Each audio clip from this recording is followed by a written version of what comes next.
Hopefully you've had a great few days so far. My name is Arthur Silva. I go by Art. So if you ask questions later, Art is fine. I'm going to moderate this panel regarding IoT and how we can leverage it in terms of smart water utilities. Okay. The first thing I'd like to do before we get into an interactive panel discussion is actually just give each of the panel members an opportunity to introduce themselves and take a couple of minutes, because this is really about the expertise of the panel holistically. I am, just so you know, I wear two hats this week. One is a member of the committee from IIC for the actual event itself, and also I am from Schneider Electric in segment and IoT strategic marketing. So I'll just allow the panel one at a time to share a little bit about themselves and who they are and what they do in this space, and then we'll start the open panel discussion, which I hope you'll enjoy. Fernando?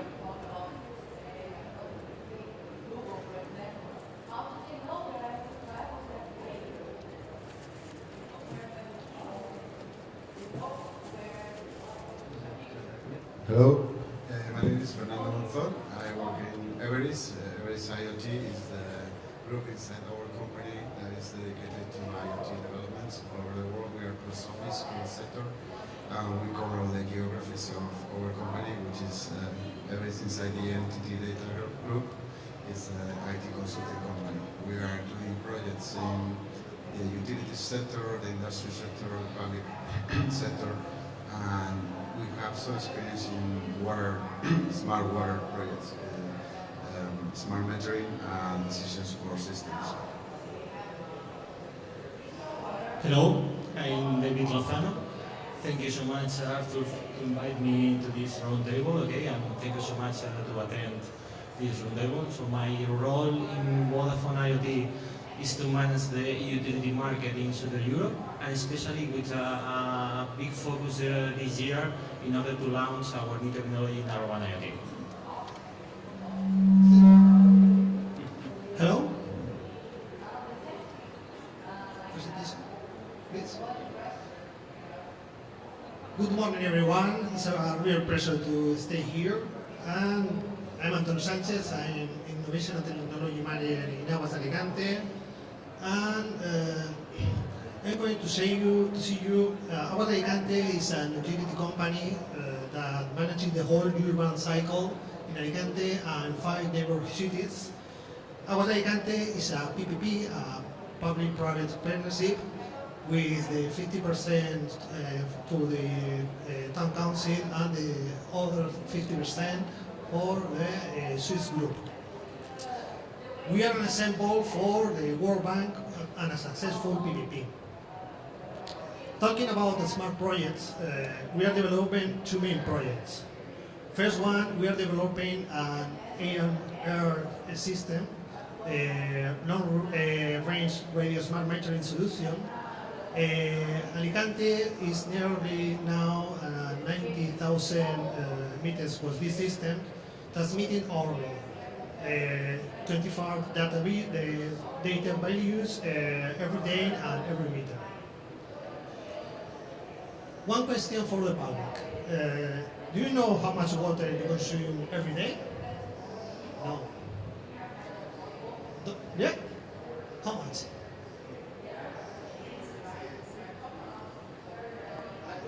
More or less. Don't worry, studies say that people usually afraid of the sensors. In Spain, we are nearly 140 liters per day per person.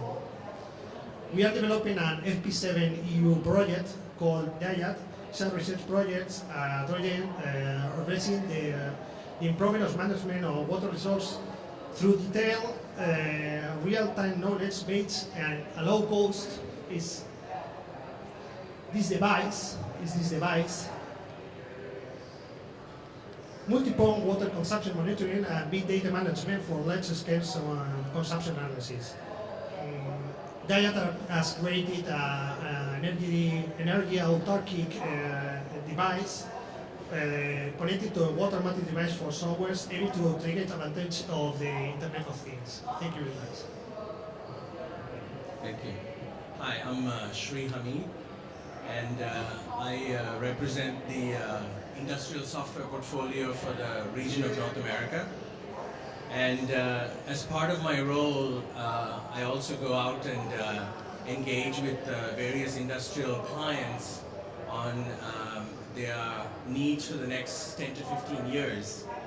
And it's interesting because it's not that we actually are visionary to know what's coming out in 10 to 15 years. The reason we have to look forward 10 to 15 years is that unlike the IT space, in the OT space, when you put in a system, that's the typical life cycle of these systems. So what you put in today, what you put on an RFP and bid out, chances are you'll be stuck with that for 10, 15 years. So you might as well, you're forced to, I would say, think about these things and deal with them. So those are the kinds of conversations that I help facilitate. Great, thank you all for the introductions. You can probably tell without me saying, but there's quite a diverse representation from an end user, consulting, supplying perspective. So hopefully, I think you'll get a very diverse set of views from the distinguished panel here. I want to do as little talking as possible. That's the job of the moderator, and really hear from our experts. But I did want to do one thing, and I actually wrote down a few things last night in preparation. Water for me, there's many topics being addressed at the event here. Water for me is one of the most critical, one of the most important topics from a human civilization perspective. So I wanted to share just a few points because we're going to talk about IoT, we're going to talk about technology, we're going to talk about water from a lot of different aspects from the panel. But just at a kind of global high level, and these may or may not be statistics you've heard before, but I really wanted to share a few data points just so you have in mind how important it is for us to leverage technology and to leverage IoT to make the way we deliver water more effective and more efficient. So just a few things. One, over 1 billion people actually globally drink unsafe water, okay, for those who don't know that already.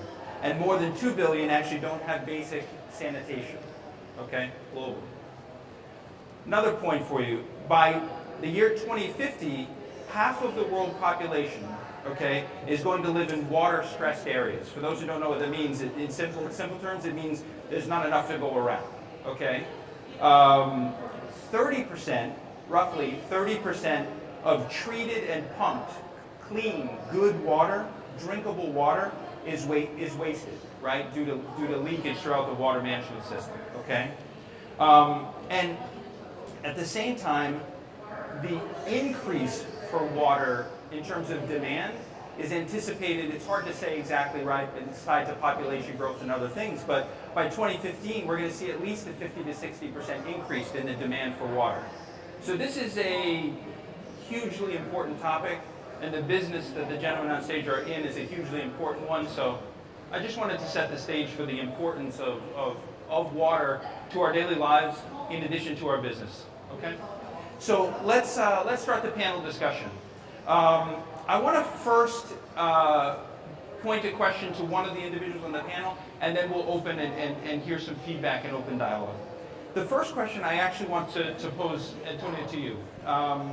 What are the biggest challenges, as you see it, that are facing water utilities today?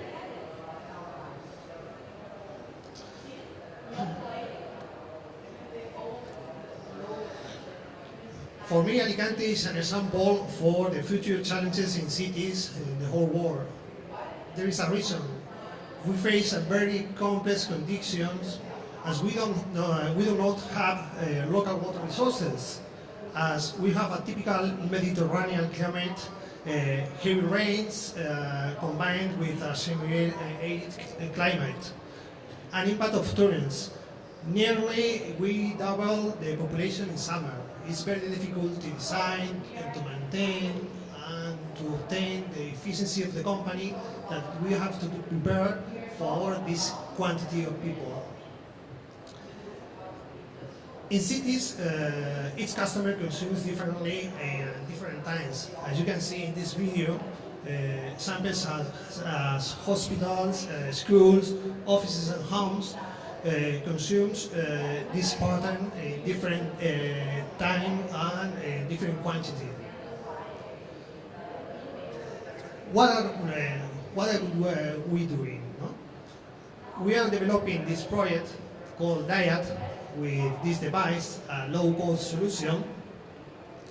Low-cost solution for monitoring cold and hot water, mainly in showers. What are the reasons in showers? No?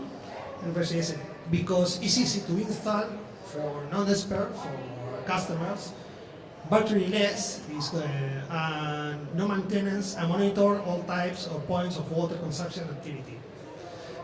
Data is transmitted to an app for customers, and there is websites for utilities and for customers to identify behavioral patterns and provide personalized recommendations about how to save water in their homes.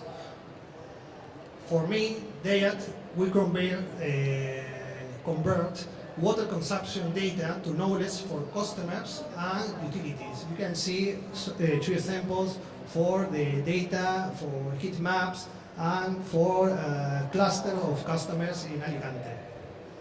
So that's great. So you've had to actually find, I hear a lot of challenges that you're addressing there, right? So you've actually had to find ways to handle fluctuation in the demand, Yeah. right, at different times. I hear that.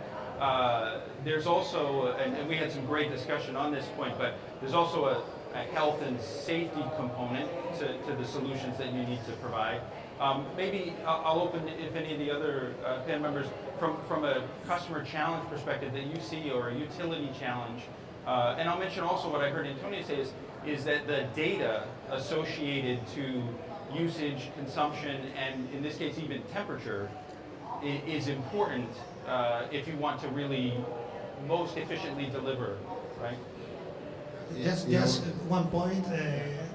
Do you know that the software is the second point of consumption of energy in their house? Is data that the people don't know. What is the reason? The reason is we take showers at a high temperature that we need. Fernando? In our case, we are seeing something else in the needs of the water utilities, which is security of the distribution system. The concerns of the people go beyond as the people gets more educated. In some countries, the problem is letting the people have their water, but in some other countries, the people already have their water. They have more concerns about the quality of that water, and the utilities need to assure that there's a quality level at every time, and there's a cost for them, and they cannot play with the price of the water. So it's really an effort for them to try to solve this problem. This is why we are doing something in the south of Spain, in the city of Murcia, for the water distribution system, in which we are measuring the pollutant concentration in the water and sending a scenario calculation in order to have a decision support system and allow the operators of the water utility to respond in real time or almost real time to whatever problem they have, which is also an important problem. Yeah. Sri, did you have a comment there? Okay. Yeah, you know, it's interesting, just to add one other comment. There's, when I talk to the folks in the water business and water customers, there's the two Q's always come up, right? Okay? Quantity and quality. You have to provide the right quantity and the right quality. Everything else is a bit of a nice to have. And you mentioned also, Fernando, and I wanted to see if we could touch on it. You mentioned the factor of you can't increase the price, I think you said. Yeah, that's the problem. Which is water utilities. They yes. are the commercial company that can play with their product. They are subjected to regulations, and any company, if they have a new need, may be able to put that charge into the final customer or some other way of solving the problem. In the case of water utilities, they usually have a price they are not allowed to change, and they have to play with whatever they budget in order to solve for the problems that they have, which is quite a situation. Yeah, which I imagine, and as we go through the conversation, I'm sure it'll keep coming through, the efficiency of the utility is critical because if they save, they can invest, right? Yeah, and that's where I see that IoT can have some help. Perfect, yeah. And so maybe that's a great transition point. And Sri, maybe I could ask you, from an IoT perspective, sensing, data, analytics, what are some of the ways that we can help? And in particular, maybe break it down for us into how we help not only the utility, but maybe some of the other stakeholders in the end-to-end value chain here. Yeah, absolutely. So it's interesting because from the industrial point of view, or I should say the industrial automation point of view, we have always lived around a lot of big data. So IoT is a step towards bringing down the cost and improving the accessibility of the data. So when we get into a lot of discussions around, what kind of a future do we want to think about, we always go in with the assumption that there is data all around us, because eventually that's what is going to happen. So what I usually say is, think about being plugged into a real-time data stream, and this data stream has all these voices, right? There is the voice of the customer, there is the voice of the shareholder, there is the voice of the operator or the voice of the worker, and in the context of water, it's the voice of the planet, right? And if you look at the conference and you look at a lot of use cases, the voice of the shareholder and productivity comes loud and clear. I think the voice of the customer, we quickly respond to that. But the other two voices are, the voice of the planet and the voice of the worker aren't that prominent. And really, when you think about sustainability, all those voices have to be equally looked at, because it just can't always be about profit and always be about consumption. Yeah, you bring up an excellent point, and maybe I'll open it to the guys. I think that this pressure from consumers, not only to deliver the quantity and quality, but also to operate in a sustainable way. You brought up a very important word, which is the necessity for sustainability. Maybe you can comment on that.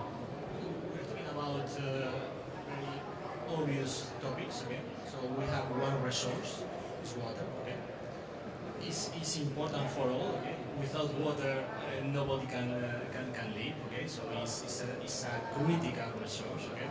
There are a lot of obvious use cases, because the use case is we need to optimize, we need to get efficiency, we need to get the customer participating in all of this process in order to improve the efficiency, the quality of the water, how the water is achieving to any house, okay?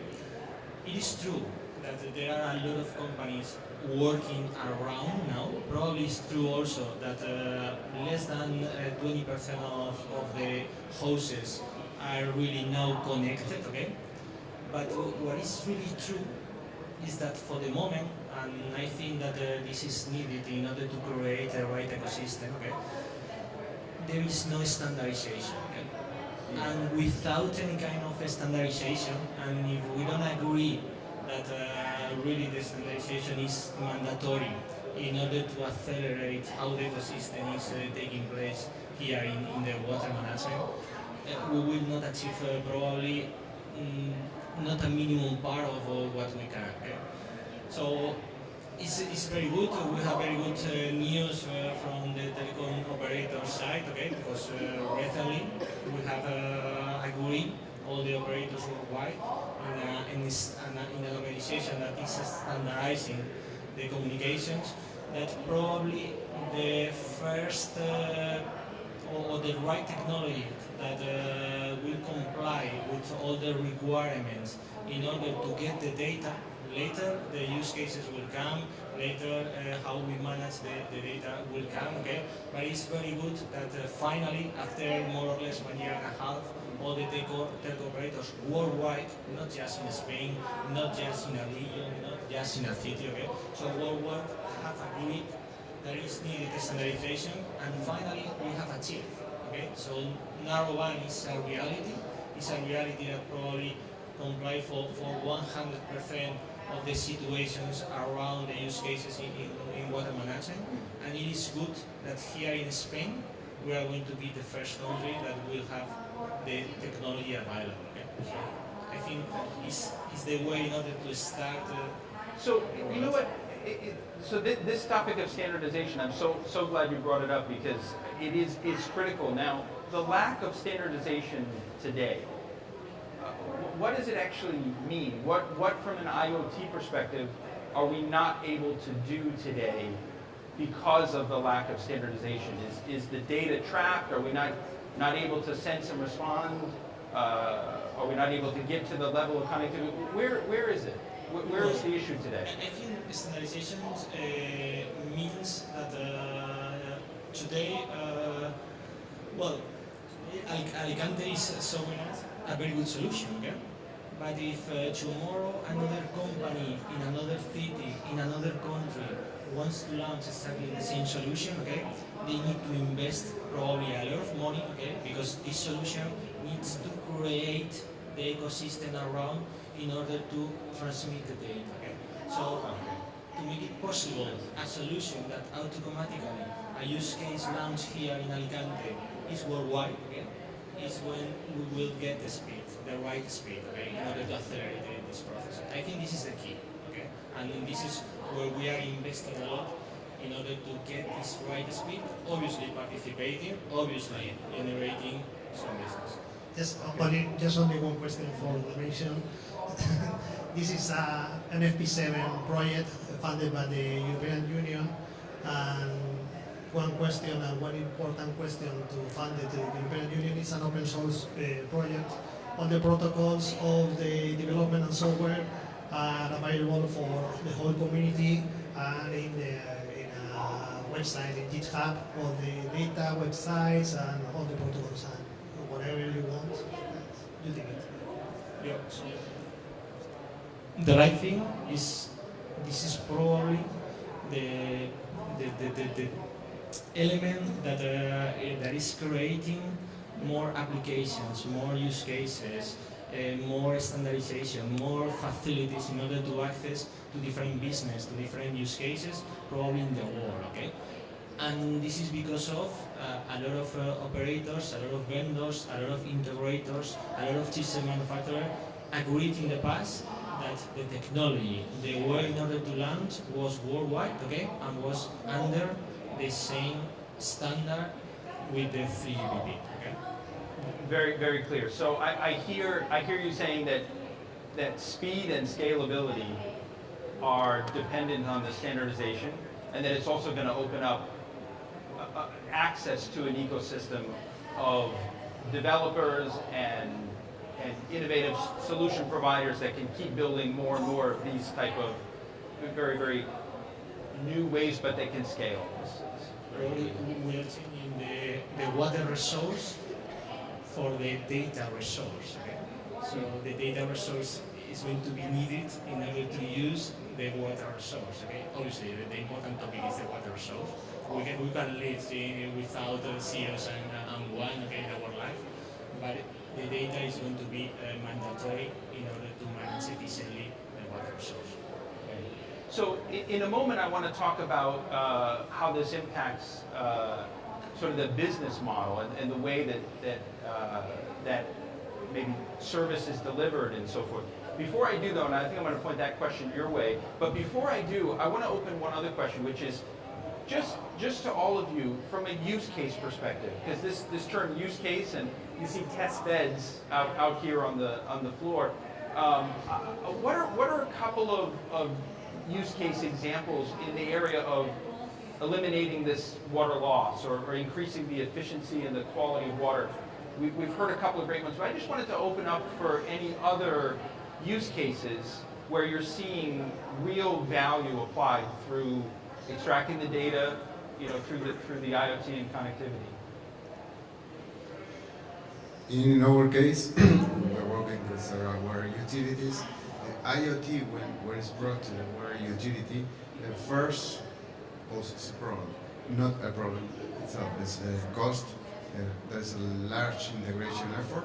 There's a lot of different applications that need to be put together, different manufacturers, standardization problems.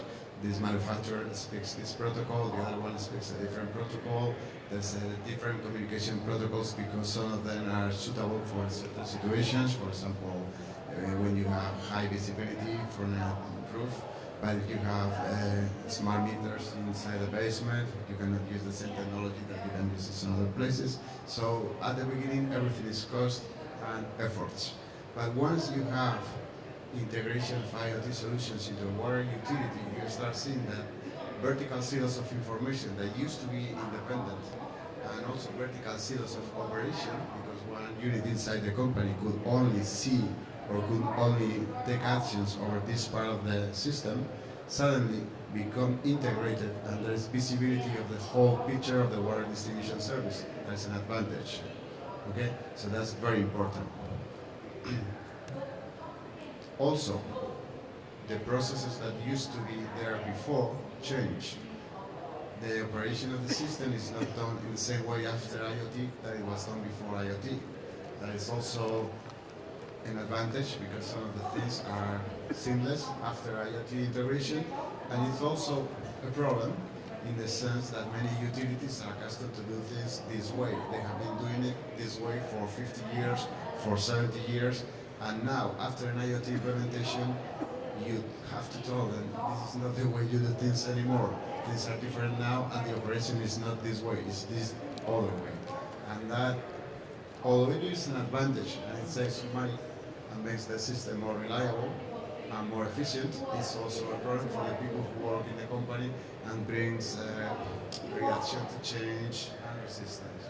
So this is interesting. It sounds like there's not just a technology impact, but there's a human impact on the organizations and the departments, if you will. Processes change. I could give you an example. In the water utility of Valencia, we did the implementation of the smart metering system, and the thing is working now. It's working quite well.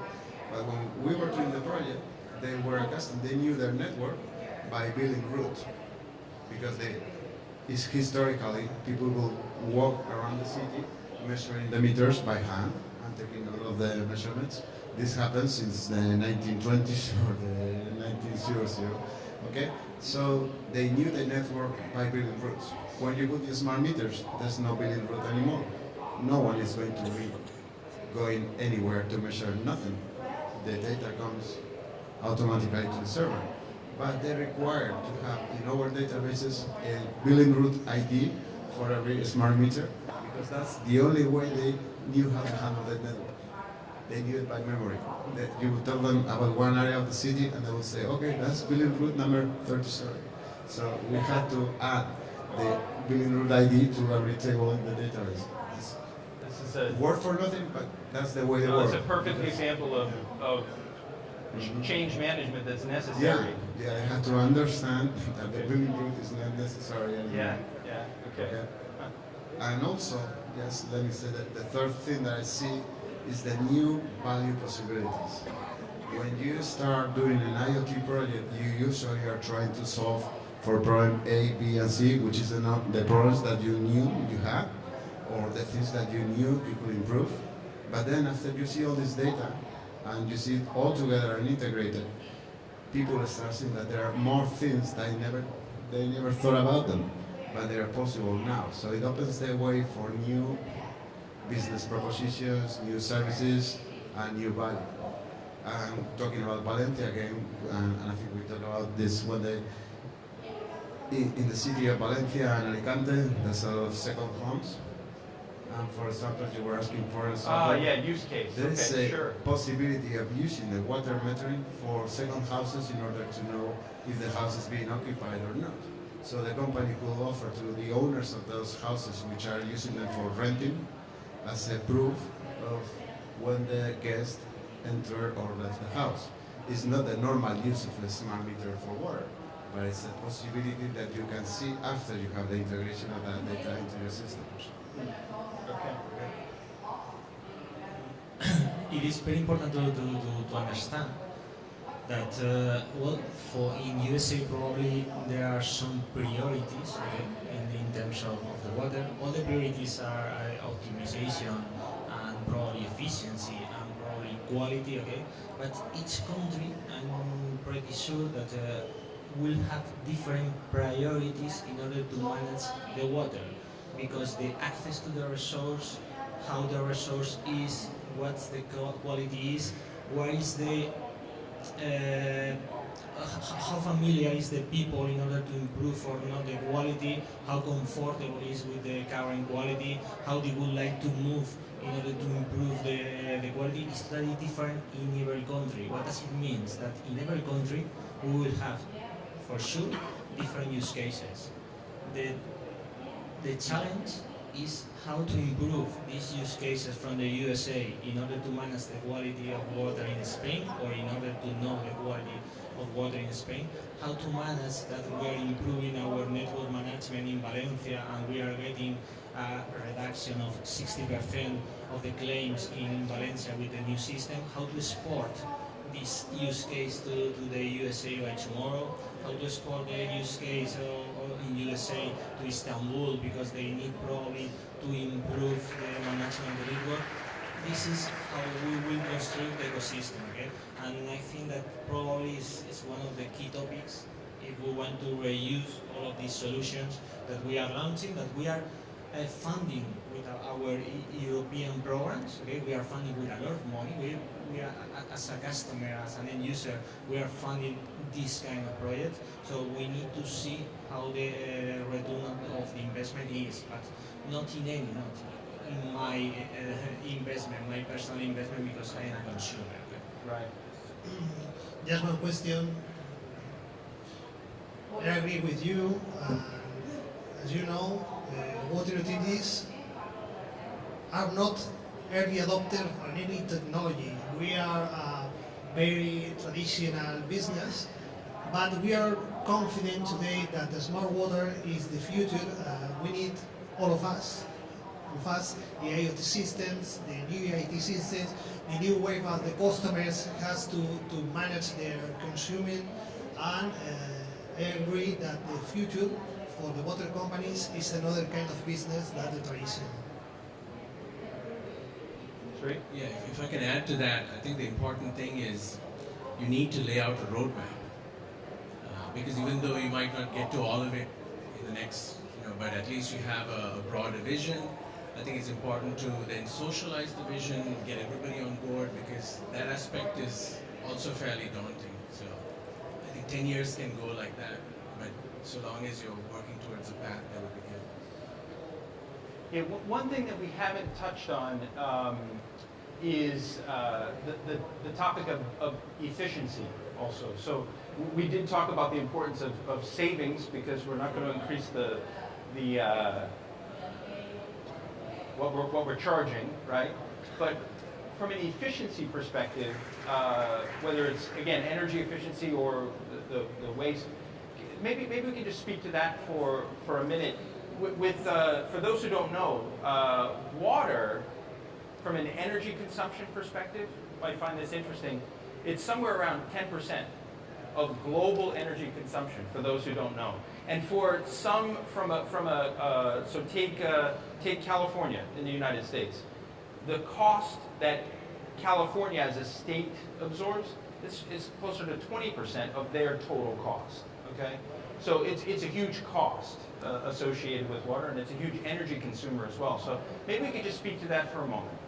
In our case, this is a thing that always comes out when we talk to water utilities, because everybody thinks that the only problem is losing water. Losing water is a problem, but the energy that you need to pump the water into the final customer house, that's also another problem. And if you have a leakage or you have a problem with the pressure in your system, and you cannot immediately, in order to correct that problem, you are saving a lot of money on energy. It's something that the final customer doesn't see, but probably Antonio will know about. It's quite a lot of money. For water companies, we need data. we created to manage our networks and the IoT systems, the development of this kind of system can provide us this data to improve our efficiency, to losses of the network and the energy. I agree with you. Yeah, somehow everything keeps coming back to the data and the scalability of the solutions in what you do with the data. One last question, and thank you all for this active discussion. So one last question before we open it to the group here to ask questions as well. What, if any, barriers are there? You mentioned one, which is, slowness to adopt new technologies. What other barriers exist? I see two main ones. The one is we have already talked about, the slowness or resistance to change. And the other one is the complexity. And in this case, it's probably standardization will help quite a lot to finish with this problem. But any IoT solution, although it looks very nice on the PPT, when you go into the real ground and start working, there's so many different systems you have to integrate with, different protocols, different communication systems, and then you have the physical constraints. As I said, maybe you choose for a perfect communication solution and it covers 99 or 90% of your city, but there's 10% of your city in which you cannot use that solution. So complexity of integration is together with the resistance to change what I see as the major problems. I think that in the past, probably one of the complexity, had been managed like a protection, So in some cases, because this is a very protective market, they have used this complexity or the technology itself in order to protect the water management in a city. I think that we need to change a little bit the paradigm. So now there is no protection, the data is there, we can collect the data, we can provide the data, And probably now the challenge is how to manage in the best way this data in order to get this efficiency, in order to get this resource, in order to get the efficiency and convert it into satisfaction for the end consumer, Because this doesn't make sense to keep this complexity in order to protect the business you are exploiting. And this is another paradigm that we need to jump into the new data collection. Good. Okay, I think we have time for questions. But first, if I could just ask for a quick round of applause for our expert panelists. Thank you guys so much. And we'll open it for questions from the audience. And I think we have a mic right, yeah. I can't see it, but I know it's there somewhere. Hi, Dingy with Arizona State University. You mentioned water quality. So are there IoT sensors today that can be implemented on the field that measures water quality? And is there demand for that type of data? Thank you. In our experience, well, there's sensors for almost everything, but I think the problem is not if we have sensors for this measurement or not. The problem is the price or the availability. In terms of pollutants, there's almost for everyone. There could be a sensor you can find. The problem is the cost of acquiring and operating those sensors. For example, bacteria and some biological sensors usually work with chemical membranes, and you have to pay for the sensor first, and then every so often you have to change the membrane, and that's an extra charge. So what we have done in the city of Murcia is trying to find a way around this problem. We are trying to find, and we have been using a university study from, I don't remember the university, but it was an American university that had a laboratory research on the behavior of different pollutants regarding normal water chemistry parameters. And then what we are doing is we are putting sensors that measure these normal water chemistry parameters. I'm talking about pH, redox potential, temperature, concentration, dissolved oxygen, carbonates. Those are cheap sensors. They don't need membranes. They don't need to have a maintenance cost. So for, let's say, a normal price, not very normal, but let's say an acceptable price, you can have a constant measurement of the water quality. With that, what we do is we feed an intelligence module, which is constantly querying our database in order to see if the conditions that we are seeing for these parameters are good for this bacteria or this soil pollutant, and if there is a possibility of having a pollution event, we launch an EPANET instance execution in order to know when this problem will reach this point or the final customer, and also give a decision recommendation. I say, okay, you close valve number 2 or open valve number 3, then you will stop it here. That's what we are doing. We are not acting on the SCADA systems, we are just reading the information from them through web services. What we do is we send a message together with the results of the EPANET execution to the people responsible for the service. Thank you.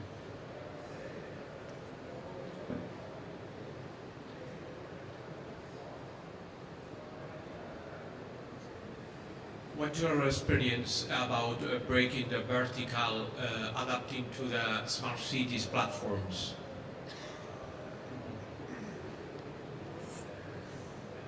I will beat the challenge. So anything it is needed, okay? So the reality and probably more here in Spain, in other countries we were discussing and really is different, okay? But the owner here of the water normally is the municipality, okay?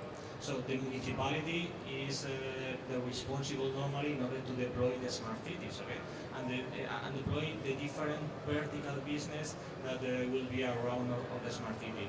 To try to isolate the water management as a different part of the smart city, because in the future the city council really wants to have the control of how the water management is managed.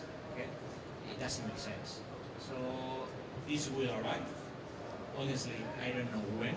Okay, because probably we will accelerate now with the new standardizations, but this is something that is needed and for sure will come. Okay, last comment and then we'll close. Yeah, if I can add to that. So from a smart city perspective, what we are seeing is that if you look at asset management, that's a great horizontal play. Because if you have various silos of utilities having their own maintenance crews, there's a great opportunity to actually roll up asset management and actually have greater efficiencies, at that level. But that, also requires maybe a holistic approach to smart cities and infrastructure. All right, thank you again for taking the time. I hope you really got something out of the session, and thank you again to our panelists. Much appreciated. Thank you all.